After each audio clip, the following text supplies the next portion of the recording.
in homeopathy, the body has a natural ability and tendency to want to heal. It wants to be restored. That's philosophically how we think in homeopathy about health. So if you cut your finger, for example, not too deep, of course, but naturally it'll heal itself. Right. You don't have to do anything. So the body's always trying to seek wholeness and restoration. So we just use that tendency of the body we just augment it, we stimulate it, we enhance it. So rather than trying to, as I mentioned, eliminate just one symptom from the throat, for strep throat, let's say, we're actually trying to activate the body's own natural mechanisms to just deal with it, handle it. And I think the difference is most of the time an antibiotic will be effective at eliminating a strep throat, but the body's sort of susceptibility to strep throat doesn't change. In fact, it might even get worse because we're just suppressing that symptom. We're not actually alleviating it. And so in homeopathy, that's our goal, is to really remove someone's susceptibility to certain kinds of illnesses.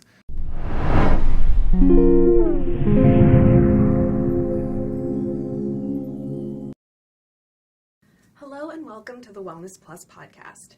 I'm your host, Karina Rachel, and I'm joined today by Noel Peterson. He's the founder of the Austin Clinic of Homeopathy. Thank you so much for being here with me. It's my pleasure, Karina. Thank you. Definitely. So, when I think about homeopathic medicine, I think about strengthening our immune system and helping to teach our immune system to function. But can you talk a little bit more about what homeopathic medicine is? Absolutely. I'm happy to.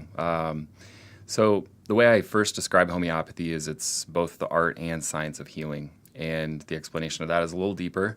But I think it's the art of healing in the sense that no two people are alike. So somebody could come to my office with, let's say, childhood ear infections, let's just as an example. But the homeopathic remedy that child may need might be totally different than another child who has recurring ear infections as well. So we individualize it to the person and not necessarily to the condition. And I think it's the science of healing in that we do follow really distinct principles of healing and that are replicable and depending on or regardless of the practitioner. So I think it's both the art and science of healing, and it's restorative. So we're working to help the body heal itself rather than eliminate a symptom. We're actually helping the body restore its own vitality and find its own way back to wellness. Okay. And can you talk a little bit, you said the principles of healing. Can you maybe share? Sure. So that really cuts straight to the core of homeopathy and what differentiates it from anything else. And that is the word itself, homeo, or homeopathy is two words, homeo and pathy. Homeo means similar, pathy means disease. So we follow what's called the law of similars in homeopathy. So people who are listening to this or coming to homeopathy and wanting to know about it, you don't have to understand what the law of similars is, but just as a modality, it is what differentiates homeopathy from anything else. But that's really kind of the big thing, and we're also looking to make sure that we give the minimum amount of remedy or homeopathic remedy is necessary to make sure that the body heals itself. So that's another principle. But again, fundamentally, the law of similars, and I could expand on that if you want me to, but we'll see. Sure, please. Okay. So as I mentioned, homeopathy is, it's really was kind of discovered by accident in the late 1700s by Dr. Samuel Hahnemann. And Dr. Hahnemann was pretty disgruntled with the medical practices of the time, which was using a lot of mercury and bloodletting and things like that. So he thought there's got to be a better way. He knew about kind of folk healing traditions and using herbs and things in nature to help the body. So, but he was a medical doctor, so he was still practicing medicine in that time. But at the time, malaria was running rampant in his region, and so what was used to treat malaria was quinine. Quinine is made from the bark of a tree.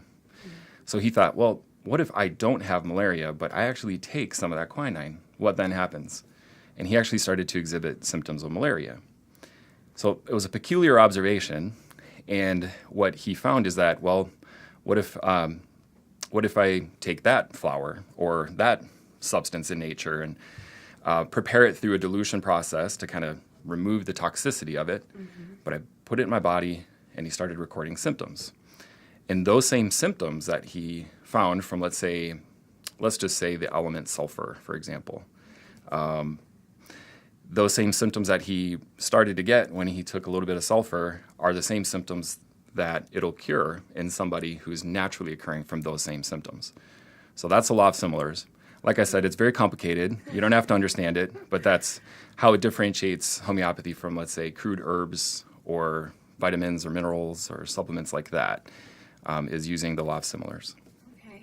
So to go back to that example of childhood ear infections, because, when you came in today, I asked you, what are the common things that you see? And you mentioned, autism, chronic ear infections, chronic strep throat. So I just thought it would be really interesting for you to maybe flesh out, taking that example of ear infections, maybe the, kind of sequence of events to figure out how you're going to help that patient. Sure. Yeah, absolutely. So I'll take a recent example, 3-year-old boy, and he was brought into the office because of that, chronic ear infections. Been happening since around 18 months old. And what I'll do during a consultation is just get as specific as I can about what those symptoms are. So in other words, is it the left ear? Is it the right ear that has the ear infection? Was it the left ear that moved to the right ear, or vice versa? Right. Is there any discharge coming out or not?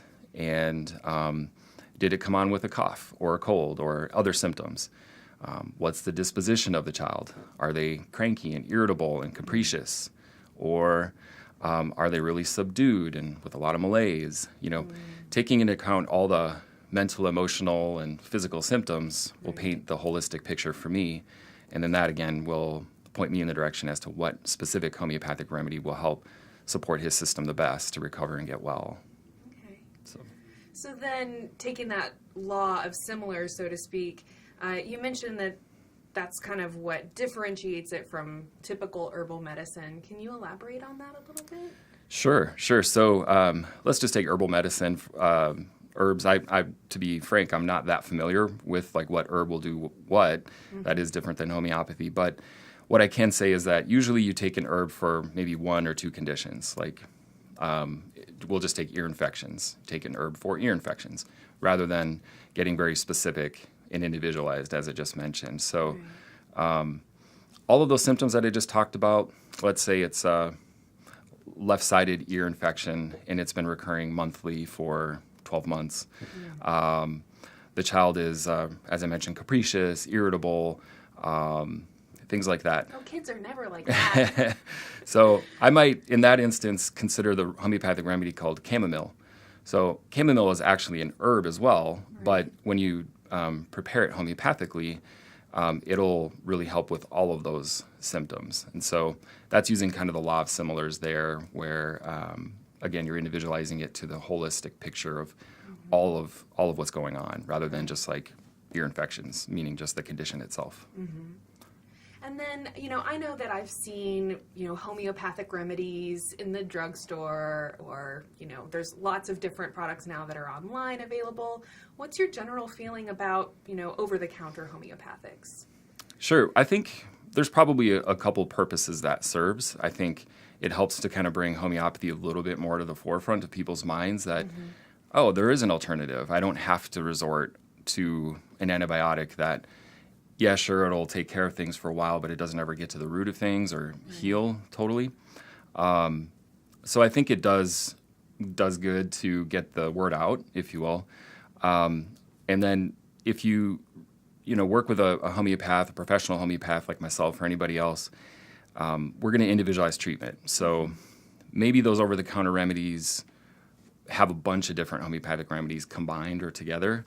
Whereas if you work with a professional homeopath, we're going to find one that'll fit the whole picture. So that over-the-counter remedy may or may not help. Whereas if you get a good remedy individualized to the situation in person, then it'll absolutely work really fast. Okay.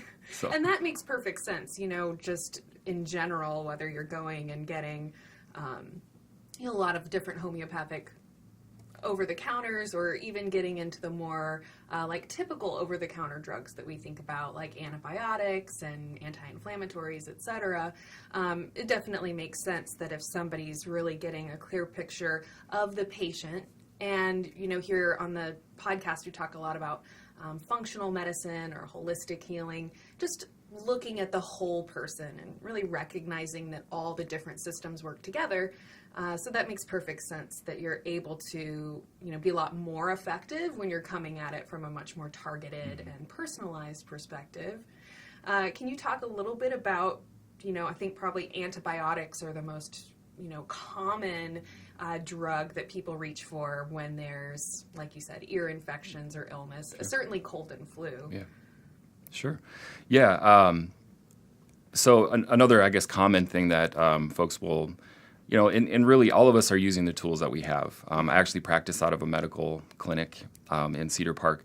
So I often talk with a lot of the nurse practitioners, medical doctors on staff, and everybody's using the tools that they have, but a lot of times just comes down to antibiotics. So they're very often asking me questions. I have a patient, they have strep throat. What would you recommend?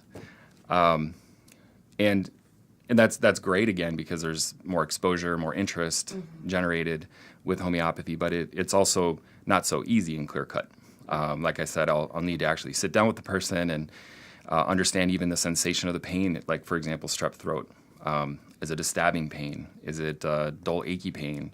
That'll differentiate which homeopathic remedy will help them best. So I do think that homeopathic remedies do provide an alternative to antibiotics in that regard. I think that was your question. But yeah, we just have to approach it in a little bit more individualized way. In spite of that, even, I do think modern medicine is kind of moving that direction too, with gene therapies and understanding the genomes and, understanding that we all don't react or respond to medicine in totally the exact same way. So I think conventional medicine is also now kind of moving into this direction of individualized treatment. So perhaps homeopathy will kind of snap into that progress too. Who knows? We'll see. Right. But there's definitely a lot of, I think, skepticism about homeopathic remedies. And, I think a lot of that, at least from what it sounds like, is that, in order to have the most effective homeopathic treatment, it's going to require you spending some time with the patient. And it definitely feels in our, mainstream medical system as it is right now, that they're trying to get through patients more quickly. And there definitely tends to be this, like, if this symptom, then that drug kind of thing that's really common. And I think a lot of people at this point are, getting, a little disenchanted maybe with that system, because either the mainstream medications haven't worked for them, or they create a bunch of other unwanted side effects. And so the desire for a more natural, less invasive solution is definitely becoming more widespread. Yeah. To talk a little bit more about, antibiotics and why people might want to seek an alternative to the typical antibiotic treatment, how does homeopathic medicine help the person heal maybe more easily or more quickly? Sure. Yeah. I think the system of medicine, let's say conventional medicine, is to really just to try to eliminate a symptom from a specific part of the body. So I know we're talking about antibiotics, so I'll just keep going with that. That's very often used to do that, just eliminate everything ultimately in the system, but particularly bacteria that could be causing an illness. In homeopathy, the body has a natural ability and tendency to want to heal. It wants to be restored. That's philosophically how we think in homeopathy about health. So if you cut your finger, for example, not too deep, of course, but naturally it'll heal itself. Right. You don't have to do anything. So the body's always trying to seek wholeness and restoration. So we just use that tendency of the body we just augment it, we stimulate it, we enhance it. So rather than trying to, as I mentioned, eliminate just one symptom from the throat, for strep throat, let's say, we're actually trying to activate the body's own natural mechanisms to just deal with it, handle it. And I think the difference is most of the time an antibiotic will be effective at eliminating a strep throat. But the body's sort of susceptibility to strep throat doesn't change. In fact, it might even get worse because we're just suppressing that symptom. We're not actually alleviating it. And so in homeopathy, that's our goal, is to really remove someone's susceptibility to certain kinds of illnesses. So I think once you are taking a remedy, it might immediately help with whatever it is you have going on. But then it also, in a general way, helps you become less susceptible to getting sick again later. So it's kind of like a healing from the inside out kind of thing. You know, I sometimes have thought about it, because certainly this concept of like boosting your own immune system is something that, you know, makes a lot of sense to me, from a holistic perspective, and, you know, talking about not only helping to, you know, help your body overcome this one particular issue you're having now, but in general, like, how do we strengthen your immune system so you're not as sick later? So from that perspective, could you say that homeopathic medicine is coming in, it's like building up your own defenses, giving your own immune system that either information it needs or strength it needs to just function better and get rid of those foreign invaders or pathogens? I think so. That's probably a really good way of looking at it. Yeah, it's kind of like the difference between boosting your system, your defense mechanisms, is that your body kind of gets educated on how to then respond differently the next time. If it's encountering, I don't know, whooping cough, let's say, in the environment, we're all exposed to the same pathogens, but it's the stronger systems that aren't going to fall ill. Right. So it is about having just that strong interior, healing from the inside, rather than just trying to destroy the entire system inside. And I think for people who do get sick frequently, you know, it tends to be something that it, you know, almost feels like a little feedback loop. Like, they start getting sick. Oftentimes when you do the health history, you find out that they've had a history of coming down with colds and flus and things that tend to last a long time. They get them several times a year. So it's almost like a compounded effect of there was already something going on with their immune system initially. It was not functioning well enough to fight those things off. And then over the years, taking antibiotics over and over again, like, what happens to your system if you're always taking antibiotics? Yeah. No, that's so true. And when you're asking that question, it makes me also think about what I just generally see. I know we're kind of talking a lot about children's health and things. If somebody is just kind of taking antibiotics, let's say, and they don't really restore the system, and they're compromised every single time they take a drug like that, it's going to set themselves up to that future susceptibility to deeper pathology. Meaning, if you have a child, let's say, is young and they have recurring ear infections, always treated with antibiotics, very often you'll start to see respiratory ailments a couple years later, because a more priority organ rather than the ear would be the lungs. You can't live without your lungs, but you can live without an ear. So the pathology then travels deeper if it's suppressed with, like, an antibiotic in this example. So that's what you start to see a little bit more as deeper pathology, respiratory problems, asthma, allergies. And again, if left unaddressed with homeopathy, it then gets a little even deeper. Maybe you start to see more behavioral issues. There could be even tics, neurological issues, behavior issues. So we just kind of see the trajectory of the pathology to head down that way when somebody is chronically ill like that, or from acute illness, but then it turns into much more chronic, deeper pathology.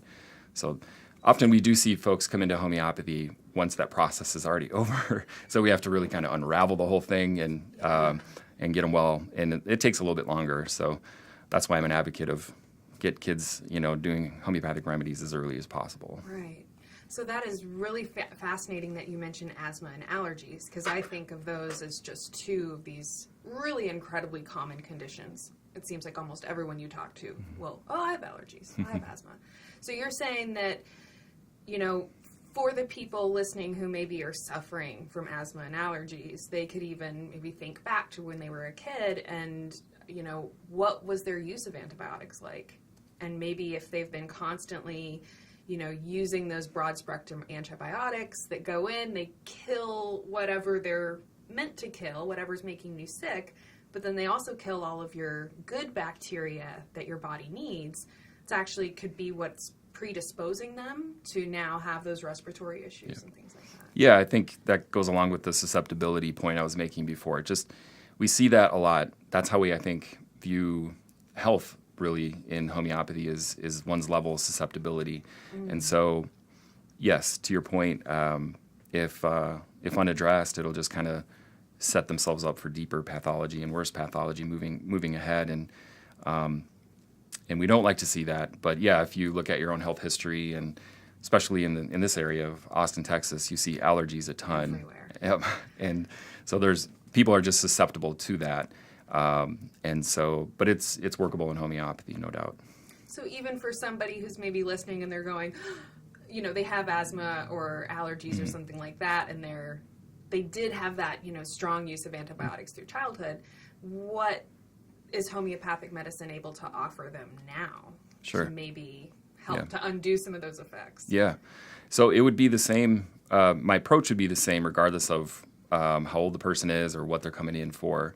And that's just to individualize, the case to the person based on their whole symptoms. But in terms of promise, there's absolute promise with homeopathy, even in those situations. It might take a little longer for their body to really kind of come out of that and be less and less susceptible. But it's absolutely, I see it all the time in adults as well as older kids or even, really young kids too. Right. Can you talk a little about, you keep, kind of mentioning this word susceptibility. Okay. What are some, maybe factors in, diet or lifestyle or whatever that maybe affect a person's susceptibility to illness? I think, at least from a homeopathic perspective, we're really trying to eliminate any suppression going on in that person's life. Meaning, I know we've been really talking a lot about antibiotics. So antibiotics will suppress the symptom. It'll kind of eliminate everything in there, but it's just suppressing it. It's not actually really rejuvenating the system. Right. So we think that the more you're suppressed, and this could even be mentally and emotionally. Mentally, let's say you're in an abusive relationship. That could create physical pathology. So if there's kind of suppression going on, or that's more maybe a trauma, but if undealt with or suppressed, then it can create physical pathology. So we just see that, I don't have a measuring stick about how susceptible somebody is, right? But that's kind of theoretically how I'm looking at things.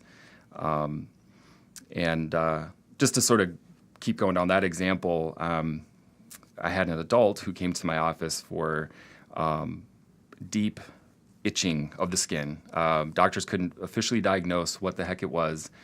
Wasn't eczema, wasn't lice, wasn't really anything. And that's often I hear that. I hear that, doctors just can't find the diagnosis right.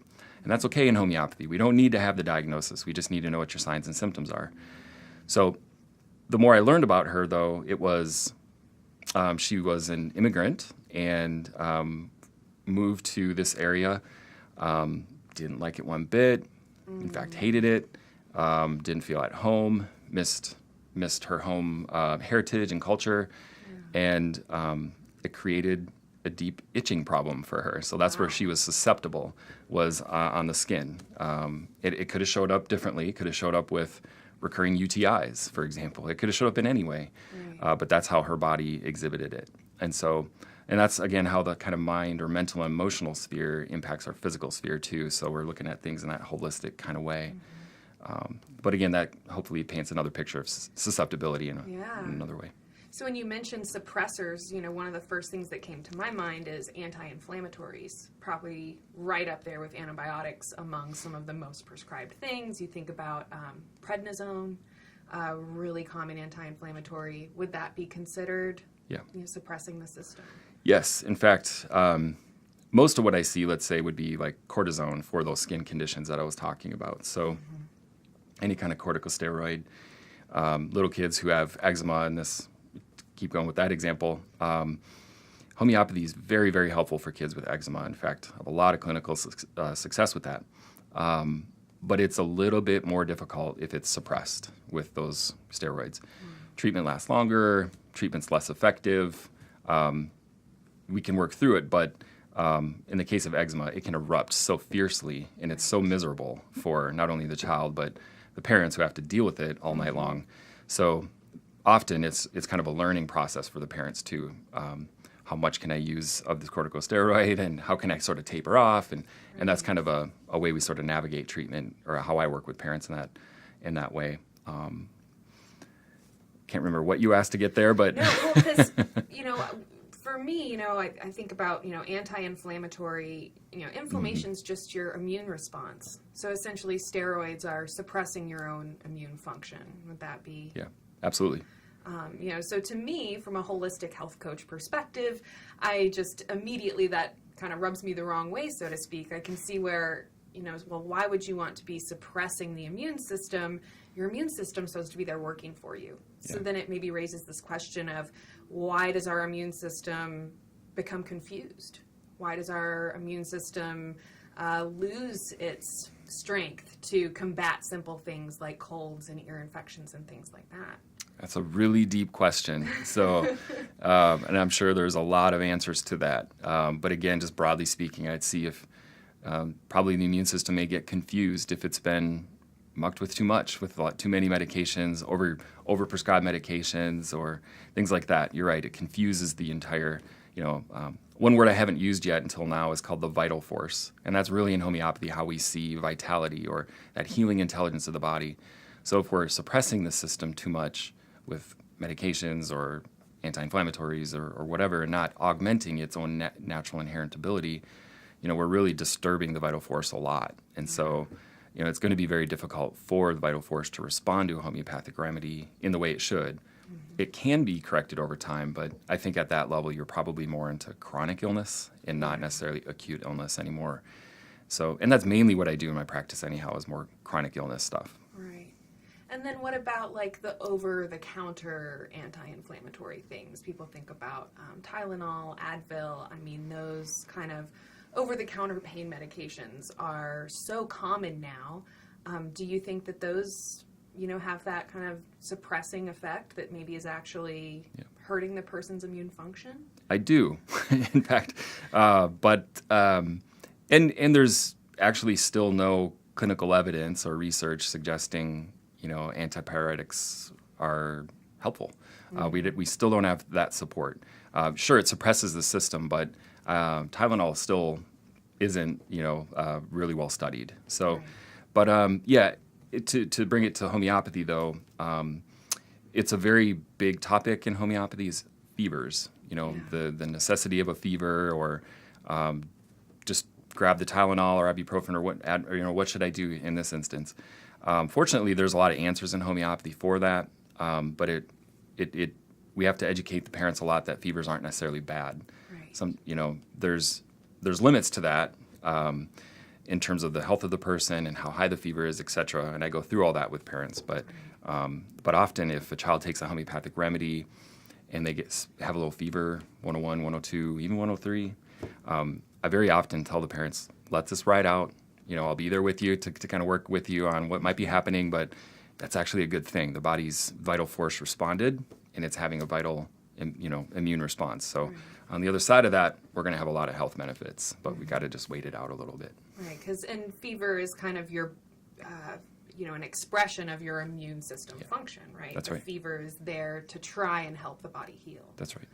And I think for parents, it's definitely scary when your child starts running a fever. Mm-hmm. So just getting into that, one realm of helping them understand, like here's the area where the fever is in a dangerous zone, we need to do something, and then here's like the area where the fever is probably there for a reason, and we don't want to just come in and externally suppress the fever. That's right. Or externally suppress the immune function. As much as possible.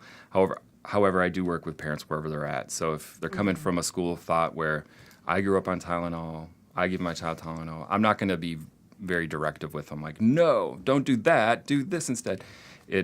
I don't do that. But if parents are questioning it and they're wondering how to, here they are in homeopathy, maybe it's their first visit ever with a homeopath, I will educate as much as I can. So there definitely is that sort of partnership that develops too in this. And I love that it just kind of seems like you have a very, like complementary perspective. You're trying to work with whatever other interventions that parent or patient, wants to have. So if there are, drugs that have been prescribed, or like you said, they're just used to using things like Tylenol and that or whatever, that you're happy to kind of work with them and whatever those other things they're taking, rather than trying to say, okay, we got to throw everything out. And like, because that can be very difficult. And certainly, for a patient with a health concern, which is a very fearful place to be in the first place, it can be scary to throw the baby out with the bathwater, so to speak. We don't want to do that. Yeah, so there's definitely a lot of anxiety with if you're new to homeopathy and you're working with your child and whatever they need. Yeah, there's lots of anxiety and new parent anxiety. I've been through that myself as a parent, so I totally get it, and that's why I think we'll just be a partner and walk you through how to change your child's health for the better. So one of the other things you had mentioned before the cameras were rolling was that you've worked with some patients who've been trying to lose weight. That's a really big topic on our channel. So I was wondering if you could maybe speak a little bit to that, because I don't typically think about weight loss and homeopathic medicine. Right. Yeah. At the risk of sounding too gimmicky, but homeopathy does help for weight loss. The approach, though, is different than, it's not like take this homeopathic remedy to lose weight, because we're not targeting a biochemical pathway or trying to suppress the appetite. That's not how homeopathy works. Instead, it would be the same approach as I was mentioning earlier for anybody I work with. We start with whatever it is that brings the person into the office, and then it's a matter of really just getting to know them as an individual. Afterwards, once I have what I think to be a good homeopathic remedy that will cover as much of the signs and symptoms as possible, because it works as kind of a stimulant to the vital force. When you take a remedy, sometimes you just feel better, you feel well, you have more energy, and from that place of wellness, it's a whole lot easier to get up and walk 20 minutes. Right. Or most of the time, people know what they should be eating. It's just the sort of doing it part. Right. And so I think, again, from that place of wellness that you get once you're on a good homeopathic remedy, choosing to eat like that is way easier. You don't feel like you're missing that other stuff, or maybe your cravings actually do change. Rather than wanting ice cream at 10 p.m., you're okay cutting it off at 7 p.m. and just not having anything. Right. So in that regard, it's not prescriptive in eat like this, exercise like this. Unless a homeopath has additional training in that, then that's their prerogative. But usually it's a matter of folks know what they need to do, and then once they take a good remedy, it's a whole lot easier to actually make those choices because you have the energy to do it, and you feel better about doing it. And as I mentioned, I have seen where people take a good remedy and they're craving foods differently. So again, it's sort of like this: the vital force is responding well, and then from that place, weight loss happens. So again, it's not so much suppress the appetite with this remedy or take this and it'll do that to this biochemical pathway. It's more take this remedy to restore wellness, and weight loss will happen. Right. And, again, it sounds very similar to, kind of the philosophy of functional medicine, like support the body in all of the ways that it wants to be functioning, naturally, normally in a healthy system. And then all of these other things start to fall into place. And, clearly, looking at our culture, we could talk about the stress components, what's in the food, what's in the processed foods, and just the fact that people are living pretty, sedentary but high stress lifestyles, and what that creates for the system, unfortunately, tends to be a weakened immune system, tends to be the endocrine system is not able to function, so either there's like thyroid or adrenal issues, or just as simple as the person just doesn't have any energy.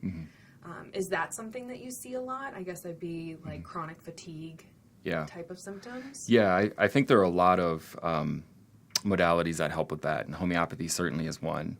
I have a lot of folks in my own practice who have hypothyroidism or variations of that, just endocrine issues in general. So, very often you'll see, if it's a woman, very often there'll be menstrual irregularities that accompany it because of the endocrine role and all of it. So I see a lot of that. But yeah, it's really when, again, I know I probably said this a lot, but when order is restored to the system and the vital force is strong and well, all of the systems are functioning more optimally. Mm-hmm. So you had mentioned that you brought some homeopathic remedies with you. Can you maybe walk us through a couple of those? Sure. I brought a kit, but I know there's folks listening to this without being able to see it, so I won't necessarily pull it out. You can show it if you like. Okay. We also have the video versions are available on wellnessplus.tv for anybody who wants to join us on video. All right. And then just for our listening audience, basically we've just pulled out a little kit here. There's a lot of pretty tiny little vials here. Yep. Got a lot of different things. Yeah, I was just sorry to interrupt you there. So these blue vials, these blue little 2-gram vials are very, very much the ones you'll find at local retailers. Mm-hmm. I also have a kit that's a personal kit, and they have labels, but the size of it is 2-gram little vial. And they're little pellets, basically, and that's all a homeopathic remedy are just these little pellets. Which, honestly, that looks way more appealing than some of the giant pills I've ever seen. Yeah. Those are and they taste tiny little... Yeah, they taste sweet, so kids actually like them. Cool. So they like to chew on them. You can take a homeopathic remedy just directly orally in the mouth, ideally sublingually or under the tongue. You let these little pellets dissolve. I also have a 1 ounce dropper bottle. So sometimes homeopathic remedies are these liquid versions, and but again, the blue vials are probably what you're going to see. I'm not endorsing this distributor, but that's Boron is probably the name everybody knows if you go to the stores. Okay. That's who makes those little blue vials. In terms of probably the more common remedy that you might hear of if you're learning about homeopathy is a remedy called arnica. Mm-hmm. So it's probably where people start if they're learning about homeopathy, or they're self-treating, or they had an injury and they go to the store and pick something up for themselves. They've probably picked up arnica. Right. It's our good gateway homeopathic remedy, I guess. And it's very helpful for kind of bruised, blunt force trauma, meaning those parents who have kids at home who've, kids have just bumped their head on the table, mm-hmm. or fell off a swing, or those kinds of things. Arnica is really, really good to have around. It'll help the body recover much faster without lingering bruises, or particularly if there's a head injury. My own son fell off a high height and hit his head. Oh, no. Immediately went to the arnica, and really within a couple hours he was fine, back to normal. But wow. So it's things like that where arnica can be very helpful. Specifically, though, about arnica, it really needs to be a bruised, blunt force trauma. It's not just take arnica for an accident, but if there's kind of a blunt force trauma involved, arnica is perfect for that. So that would be probably one I could speak to, and there's lots and lots and lots of uses for arnica, but that's probably the biggest one it's known for. Yeah, and I've definitely heard about, arnica for pain relief. Can you speak a little bit? I know you mentioned earlier about the dilution of homeopathic medicine as compared to herbal medicines. Can you maybe speak a little bit to that? Absolutely. That's actually fundamentally what makes it a homeopathic remedy rather than an herb. So arnica is a flower, and we could use herbal arnica, meaning it's the crude form of it. But in homeopathy, we actually dilute it using water and a little bit of alcohol used as a preservative. And you dilute it a certain amount, and then you just take one little drop of that, and you dilute it in another alcohol water solution, and you just really kind of do that a whole bunch of times, depending on the potency of it you want. And that's actually how homeopathic remedies are made. So sometimes you'll go to the store and you'll see arnica 30C. Let's just take that example. That just means it's been diluted through a process 30 different times. Oh, wow. That's what the 30 means. The C means that it's a little bit more complicated to explain, but just that's the number's probably more telling of how strong it is. Okay. So arnica 30C versus arnica 200C. The 200C is a stronger dose of it. Okay. But yeah, that's again what differentiates homeopathy from herbs is the dilution process. Interesting. And then I know you talked earlier about the law of similars, but in taking this arnica as example, can you talk about how, why is taking such a diluted dose actually more effective than having, an arnica cream or something like that that's actually a higher dosage? Okay. Yeah. So let's say an arnica cream, it's usually diluted just a little bit, and then it's added to kind of like a base substance in that cream. Mm-hmm. Usually that's used topically, like right directly on the area. But if, let's say, again, your child falls off the swing, they really hurt, maybe they bump their head, I think it's probably a little bit more systemic at that point, and it's not just that one little part of the body that you can apply something directly. So I think the pellets would probably be a better option. In terms of the law of similars, so I mentioned arnica can be very helpful for bruised, blunt force trauma, but very often too, in a mental, emotional way, the person may think they're fine. So if you've ever had somebody get hurt and they're like, I'm fine, don't bug me. That's kind of like an arnica state, where they don't feel like anything's wrong.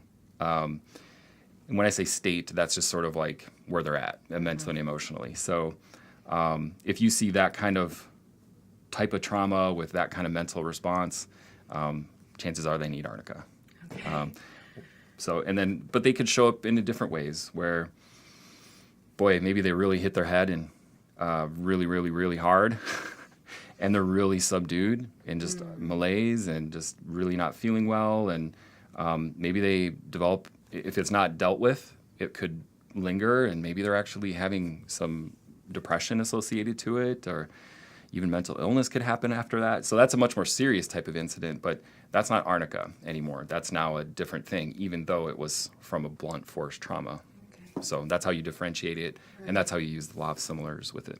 Interesting. And I think it just speaks to, that even when you do have to take the blunt trauma as an example, even though that is localized to a location, like there's an entire body reaction to that. Yeah. And clearly, like the whole body probably kind of goes into that self-protective mode. Mm-hmm. You get that surge of, cortisol or adrenaline or whatever as the body's kind of coming in to protect itself. Mm-hmm. And so now this like one localized trauma has actually created like a full system response. Yeah. And then again, speaking to how that person reacts, are they coming into that like, oh, I'm fine, maybe kind of like passive aggressive thing, and that would actually have a different treatment than somebody who actually maybe becomes very lethargic and depressed. And Exactly. That's exactly right. That's how we know it's, again, we're not treating the condition itself, in this case, just an accident. Mm-hmm. It's again very individualized depending on how the person's experiencing things and what they're going through. So. Can you talk a little about the sulfur here? Because Sure. I think about sulfur, Yeah. and I don't think of like a wonderful healing remedy. Yeah. So maybe you can explain Sure. this one a little. Yeah. As I mentioned, we make homeopathic remedies from anything in nature. So they're mainly plants and simple minerals like sulfur or phosphorus or things like that. But sulfur, you're right, it's not a really pleasant smelling thing. If you've ever been to Sulphur Springs, it does not smell good. Right. But the remedy itself is an extremely useful homeopathic remedy for lots and lots and lots of different things. It's very, very commonly used. Just trying to think of a good example here, but sulfur is very helpful for kids. I brought up the example of eczema before, so any kind of skin eruption of any kind, especially if it's kind of oozing a yellow, funky type of exudate, that's probably a good indication that person needs sulfur. So sulfur itself is kind of, if you think of the element, like I mentioned, that smell and kind of yellowy and just kind of gross. So if the body's sort of showing symptoms in that kind of way, sometimes you can use the remedy that it looks like from nature. So, Interesting. yeah, probably 1,000 different uses for sulfur, but I've used it very successful even for a gentleman in his 50s who was suffering severe depression, but he also had enlarged prostate as a result. So again, it's sort of like, how does the mental and physical body interrelate with one another? Right. And that's what we try to do in homeopathy, is figure that out. Well, based on the totality of his symptoms, I figured out he needed sulfur. And he took 1 dose of it, and his prostate immediately shrunk. He started dealing with a lot of the latent grief that was going on in his life. And so it was sort of that unraveling and, as I mentioned, kind of like healing basically in his life. Right. So sulfur is an amazing remedy too. I don't know. Feel free to ask me anything else about it. But Oh, well, and I see you have a lot of remedies there, so Sure. Yeah. love to learn about some of these others. Sure. Yeah, just the first one I'm grabbing here is called apis. And again, they all look the same. They're just these little round pellets, but they're derived from that source substance. Sometimes we actually make homeopathic remedies even from animal substances. In this case, this is made from bees. Oh. So apis is very helpful for, let's say, people who have hives. But specifically, those hives need to look or feel like kind of burning, stinging sensation with it. Not all hives feel like that, but the ones that do have that sensation, much like a stinging, like a bee sting. So if it feels like that, you can use apis to really help out. Interesting. Yeah. Very interesting. Another remedy that I have in this kit is called belladonna. And again, belladonna in its crude form is actually very toxic. And that's something that I didn't mention when you asked me about the dilution process. We're diluting out any toxicity. So there's nothing nothing toxic about a homeopathic remedy. It either is going to help stimulate your vital force to heal, or it's not going to do anything. Either you resonate with it or you don't. So you don't have to worry about side effects in homeopathy. So back to this example of belladonna, in its crude form, it's actually very toxic. But some of our greatest homeopathic remedies happen to be things derived from very toxic substances. But again, we hyperdilute it, so there's physically no molecule of that substance left, but what's left behind is the energetic imprint of it. And so that might be kind of hard to believe or understand, and that's okay. You don't have to understand it for it to work. But belladonna is historically very helpful for people with scarlet fever, so you don't see that a whole lot anymore. Right. But I actually do have a recent case of that, and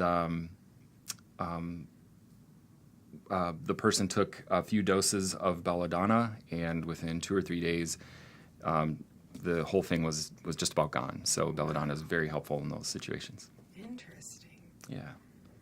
I think that, there's definitely this, component that, you keep kind of mentioning the relation between the physical and the emotional, which again is a really common thing that comes up in talking about holistic health and holistic medicine, and just this whole concept that, when you get the physical manifestation of whatever the symptom is or illness or whatever, that the body's just trying to communicate with you. Right? Like pain is the ultimate, or really the only way that our body has to communicate with us. So this seems like a really interesting way of, quite literally taking the physical manifestation and then using that as a clue, so to speak, to help you figure out what the body's needing. Yeah, absolutely. I agree with you that our signs and symptoms are meant to be worked with, not necessarily suppressed, or going back to what you're talking about before, so that it's a sign that something's off, and we just need to make it not off. And so we do, in homeopathy, it's about augmenting that natural rhythm of the system, and not to suppress it, but help the body heal itself. Right. Can you maybe share some of these others in here? Sure. What would be a good one here? So I have another remedy in here called, I brought this example up a little bit before, but chamomilla, another very, very helpful common remedy for kids, which you'll find a child who, let's I know I've used the ear infection example, but it is very helpful for any situation where a child is really capricious, they're really irritable and cranky. You give them a toy, they're pointing at that toy, they want that toy. You give them that toy, and then they move it away. Maybe they're feeling just kind of sick. Maybe they do have some constipation, or they have a cold at that time. But if that mental emotional state is there, that kind of an irritability in a child, chances are they need chamomilla to get through. And lots and lots of uses for chamomilla as well, but that would be pretty common use for it. Right. And I think about chamomile tea, being a recommendation for like sleep, anxiety, things like that. Yeah. So is it similar for the homeopathic? A little different in that you're using the tea in a kind of crude herbal form. You're drinking the tea. But in a certain way, yeah, if you use it homeopathically, to help somebody calm down, they need to be in a state of not calm. So yes, you do give chamomile in that instance to help kind of calm them down. Interesting. Yeah.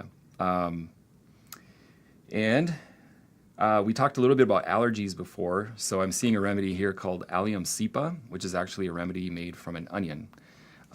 If you've ever cut an onion, right, who hasn't cut an onion, who's watching or listening to this, naturally we know what happens. You start tearing up, right? Mm-hmm. So if you're in kind of an acute allergic state where you're having allergies and that's a symptom you're having, where there's tears coming down and, just watery, dripping eyes, if that's part of it, Allium cepa might actually be a very good homeopathic remedy for you in that instance.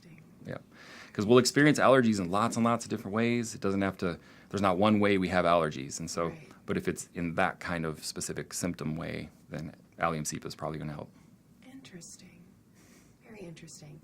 And again, we talked about how common things like allergies, asthma, all of these things are nowadays, and people are just, kind of constantly reaching for those over-the-counters to manage it, but rarely do they have that concept that like, oh, I could actually resolve this problem. I could actually help my body, overcome whatever is, keeping me in that state of asthma, or, why is my body so susceptible to all these allergens that I'm constantly with the runny nose and sore throat and all of that stuff. Yeah.